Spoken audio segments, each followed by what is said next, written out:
There's only one thing in life worse than being in Ruslavia, and that is having your eyeballs plucked out with a dull spoon.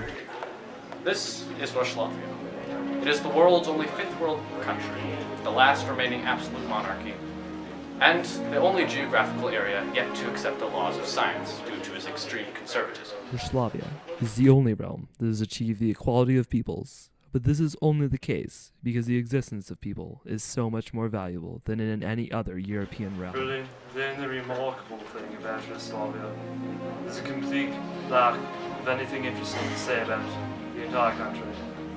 In fact, during the Second World War, Ruslavia was the only country completely ignored by Hitler. But what shaped this land into the country we know nothing about? A land that has confused philosophers and scientists such as Machiavelli, Newton, and countless others. Well, you certainly won't find the answer here. Ruslavia was founded in 1348 when King Oberhauptstadt V broke away from the Duchy of Moscow. Unluckily for him, his coronation ceremony was interrupted by a band of Mongol raiders, beginning the reign of the Ungol Rouge, the only Mongolian dynasty to last for over 500 years. I would really say that this invasion set the tone for the future struggles of the Ruslavian peoples.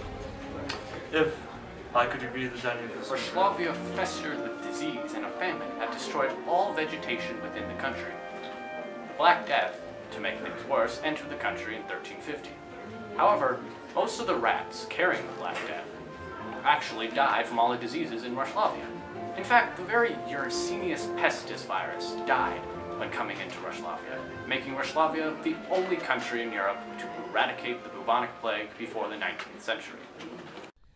I had not seen such destruction and pestilence before to such scale when I went to Ruslavia, partly because the centers of the brain responsible for vision left out of my ears the minute I stepped foot there. I'm sorry, I'm having a hard time understanding your question.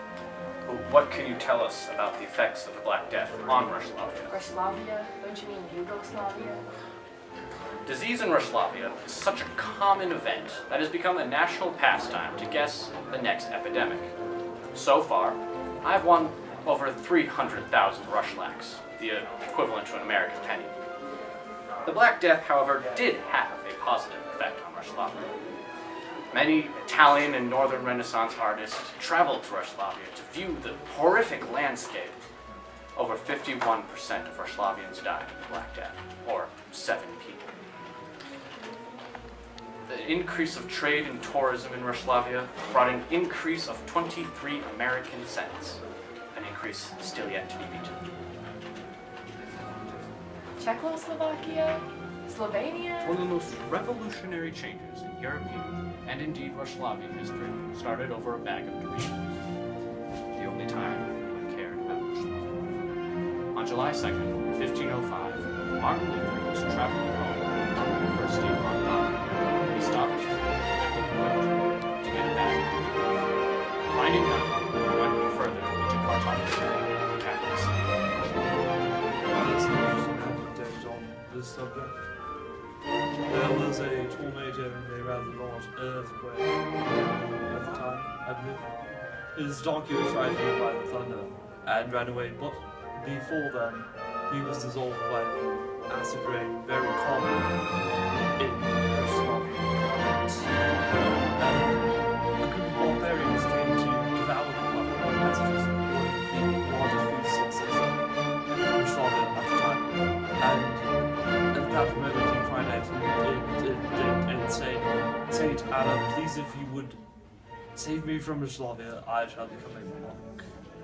Luther was traumatized by his ordeal. In 1517, after 12 years of recovery, he nailed his 95 theses on humanitarian aid to Ruslavia on the castle door in Wittenberg.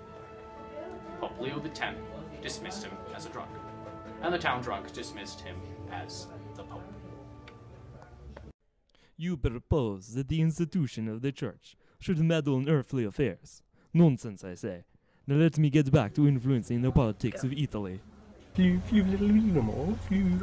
in English, I am the state. This was the mantra of the Sunmonk King, King Sonnenstein König XIV. His reign would demonstrate the longest period of stability in the Ruslavian history. 2 years. 1698, the Mongol Diet of Electors unanimously elected Harry Louis, a member of the Augsburg family, a distinctly Mongolian clan. Realizing their mistakes, the nobles rose up against their lot-like king. But his rule would not be so easily defied. Harry Louis changed his name to much more recognizable Königstein König XIV, the Königstein König from the German word Sunrot King, and the 14th from our favorite absolute French monarch, Francis XIV. I mean, I suppose the impact of a fictional king on a fictional country is tremendous. Königstein König XIV ruled with an iron fist, even though he was 30% Carter.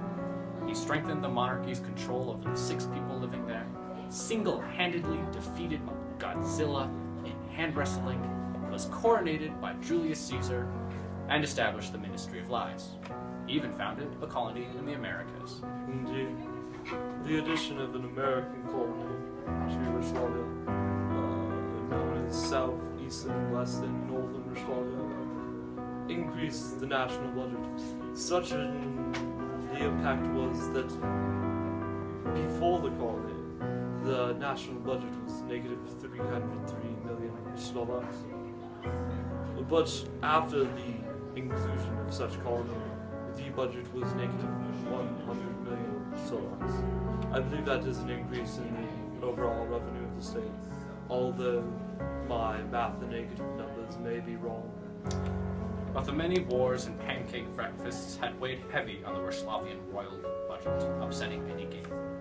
Königstein König XIV went comatose after a night of heavy partying with British Prime Minister William Pitt, leaving no heir. But what was next for the people of Ruslavia? In 1789, the people of Ruslavia had had enough. Years of royal oppression and the overall suckiness of Ruslavia had taken its toll. 5 people, or 83% of the population, rose against the ineffectiveness of Königstein König XVI's rule to do anything. The people of Ruslavia were now engaged in a bloody, bloody revolution. You must understand that the people hated their king. His reckless spending had deepened their budget into its ever-spiraling and mounting debt. In addition to this, he was a rock. In 1793, the people threw Königstein König XVI out of power. A bloody reign of terror ensued. But the people were used to this. In fact, compared to other years of oppression, it wasn't that bad. Only 50% of people died. Meanwhile, in France, similar yet unrelated events were brewing. A nerdy kid from Idaho, Napoleon the Dynamite Bonaparte, was dancing his way to power. Napoleon, in his conquest of Europe, entered Ruslavia triumphant, not realizing the country would be his downfall. Yugoslavia is a horrible thing. It's making me quite faint, actually. I'm pretty sure that's impossible. Napoleon would lose men to starvation, disease, the winter, and Ruslavian resistance fighters. Many men were also executed after singing songs from Frozen. Napoleon entered the country on June 24, 1812. He had 6,800,000 troops and 2 unicorns. He left 5 months later with 119,999 men, a baby Napoleon decided to raise as his own, and 3 unicorns. Although Napoleon had increased his magicka by 15 points, he lost his first battle since his conquest began. Napoleon was defeated and sent to Elba. 100 days later, he surprised everyone at the block party of I'm back, fools. Thanks for watching my stuff. And hey, Josephine, I wrote some new poems Napoleon for was you. defeated at the dance battle of Waterloo in 1812 and sent far away to St. Helena, where he was believed to have died of stomach cancer syphilis. However, recent documents tell a different story. Indeed. He returned again for 100 days, as per usual, was then later re-exiled, finally, to Ruslavia, where his cryogenic remains can still be viewed today in the National Archives. Alright, I'm done.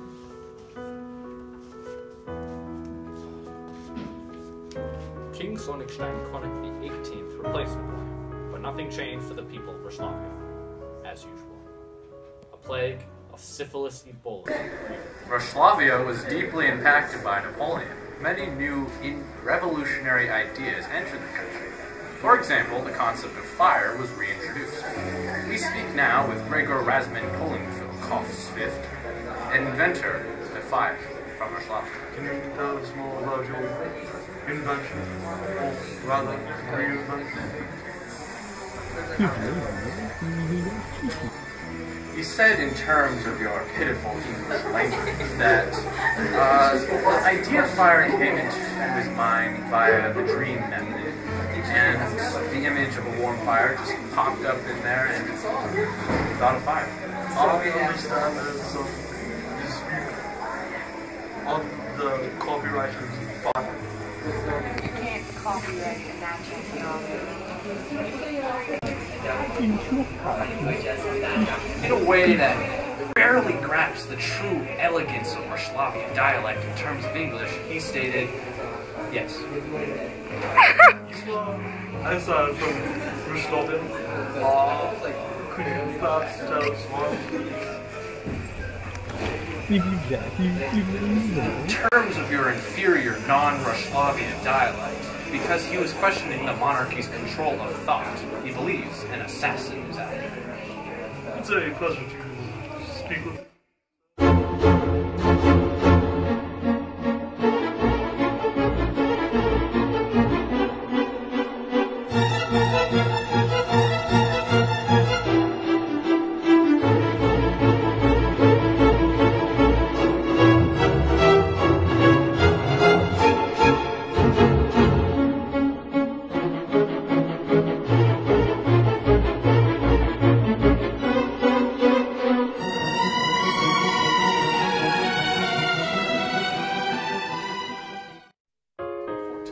Archduke Kanserinevo dies. War were declared. Ruslavia entered the bloody conflict against both the Central Powers and the Allies, along with Switzerland and neighboring Liberia. After it both lost and won the First World War, Ruslavia was given very generous and very ungenerous terms. For instance, it lost a whole bunch of land and it had to pay a lot of reparations, but it also gained reparations from neighboring Germany. Anyway, things got complicated politically and a communist revolution happened. However, unlike neighboring Russia, communism improved the lives of everyone. Perhaps it was because there was only 5 people in the country at that time. Dude, home here. I like these Ruslavians. For this first time in 200 years, Ruslavia was stable, and not at the expense of any other person. The Ebola plague had come to a close, several mud huts were built, and the Ruslavian alphabet was created. Talks were even made of making a drinking fountain. However, then came the Second World War. No, the Nazis nor the Soviets invaded, but the Mongolians, under the undead skeleton of Genghis Khan, came back to seek their revenge. The drinking fountain and all the water was burned, and the mud huts were destroyed at their Mongolian wild parties. Sensing large unprotected towns along the Silk Road, the Mongolians left, leaving behind them a ruined Ruslavia. Well, more ruined Ruslavia. To rebuild, the country was divided in half, a communist southwest and a feudalist sort of northeast. Stalin liked southwestern Ruslavia, and to show his appreciation, he used it as his personal testing ground for nuclear weapons. The survivor speaks of their experience. She states that Stalin wasn't all that bad. Sure, if you lended him your car, he might reprogram your radio stations, but it wasn't all that bad. Today, Ruslavia still seeks to unify. They hope for the day when they can meet their friends and families. Queen Sonnigstein König II seeks to lead a nationalist campaign for unification. Excuse me? You should address me as Queen, Duchess of Romania, Empress of Ruslavia, Queen of everything in the entire universe. Can I see a map of Ruslavia? Thank you. Oh my globe. This is Africa. Africa upside down. It even has Africa crossed out. You guys are idiots.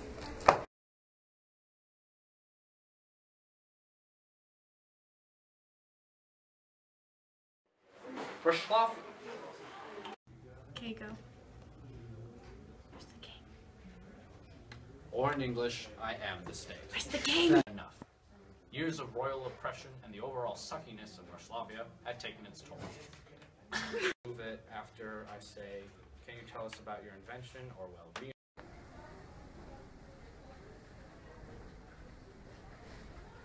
Dalton. I will punch you. Dalton. Okay, just go. Oh my god, just go.